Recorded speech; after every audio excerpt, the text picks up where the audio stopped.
안녕하십니까. 알파스트리트 파트너스입니다. 2023년 3월 24일 금요일 마감시장 보겠습니다. 코스피 지수가 0.39% 빠져서 2414로 마감을 했습니다. 3일 연속 올랐던 코스피인데요. 오늘은 하락을 했습니다. 그래서 최근 거래일 보면 이렇게 3일 연속 상승을 하고 오늘 0.4% 정도 이렇게 하락을 했는데요. 그래도 2400선을 지키고는 있고요. 일봉으로 보시면 한 2350대 요번에 이렇게가 저점이었던 것 같고요. 요거를 저점으로 일단은 계속 반등을 이어가고 있는 그런 모습입니다. 좀 시원하게 올라오면 좋을 것 같은데 참 그렇게 또 올라오지는 못하고 있습니다. 간밤에 이제 미국 증시는 좀 반등을 했습니다. 그제 이제 좀 크게 빠졌었죠. 그리고서 이제 어제 반등을 했는데 반등이 그렇게 또 시원스럽지는 못했습니다. 어제 미국 증시도 장중 변동폭이 상당했었고요. 다우 같은 경우는 0.2% 정도밖에 못 올라왔고요. 그나마 나스닥이 1% 정도 이렇게 올라왔습니다. 미국 증시를 지금 이끄는 거는 반도체 주식인데요. 엔비디아, AMD 이런 지금 회사들의 주가가 굉장히 좋습니다. 그래서 우리나라 삼성전자 같은 경우도 좀 따라가 주기를 바라는데 그래도 우리나라 삼성전자가 다른 종목에 비해서는 지금 강한 모습을 보여주고 있습니다. 근데 뭐 상승폭은 좀 아쉽습니다. 뭐 올라도 한 1% 정도 이렇게 오르고 있어서요.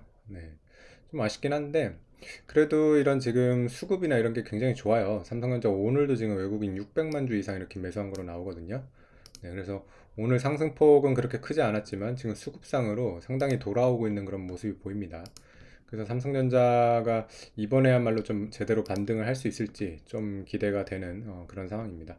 저번에 이제 한 6만 5천 원 선에서 이렇게 막혔었는데 이번에 6만 5천 원 선 좀 시원하게 넘어갈 수 있을지 한번 그거를 지켜봐야 될 것 같습니다. 다른 또 주요 종목 한번 보시면요.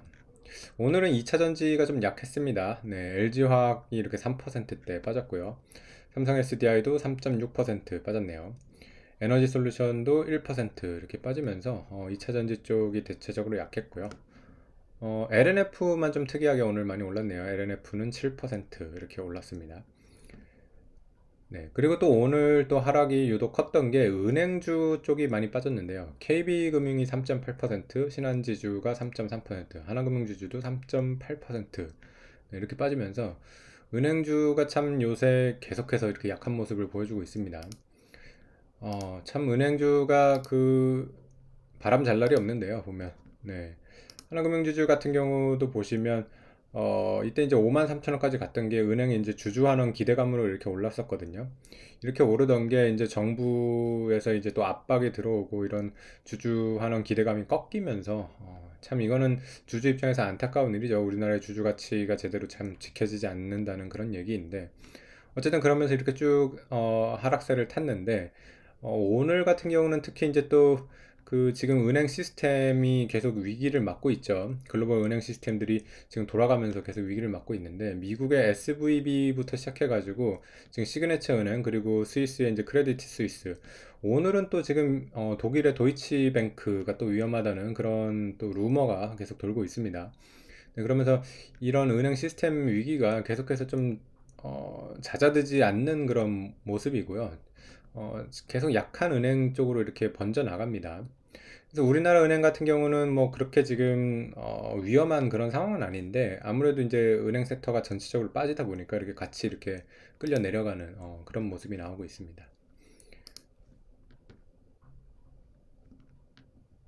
그 외에 오늘 원달러 환율 같은 거는 좀 올랐습니다. 저번에 어제 참 이제 환율이 급격하게 많이 빠졌었죠. 그래서 1270원대까지 이렇게 진입을 했었는데 오늘 좀 많이 이렇게 되돌리면서 다시 1290원대 이렇게 왔습니다. 그리고 WTI는 70달러 정도에서 이렇게 머물고 있고요. 채권 금리는 좀 강세입니다. 채권은 지금 계속 강세가 되고 있는데 미국 10년물이 지금 3.39 그리고 우리나라 10년물은 3.21% 이렇게 거래가 되고 있습니다. 오늘 나온 지표 중에서 조금 긍정적인 거가 하나 있었는데요. 일본의 물가 지표죠. 지금 뭐 물가 지표는 굉장히 다 중요한 지표입니다. 그래서 각 나라들의 물가 상황이 어떻게 되는지를 좀 체크를 하고 있는데요. 일본 같은 경우 지금 보면 3.3%가 나와가지고 지난달에 비해서 많이 빠졌어요. 지난달에 이제 4.3이어가지고 근래 들어가지고 일본이 지금 가장 높은 물가 상승률을 보여줬는데요.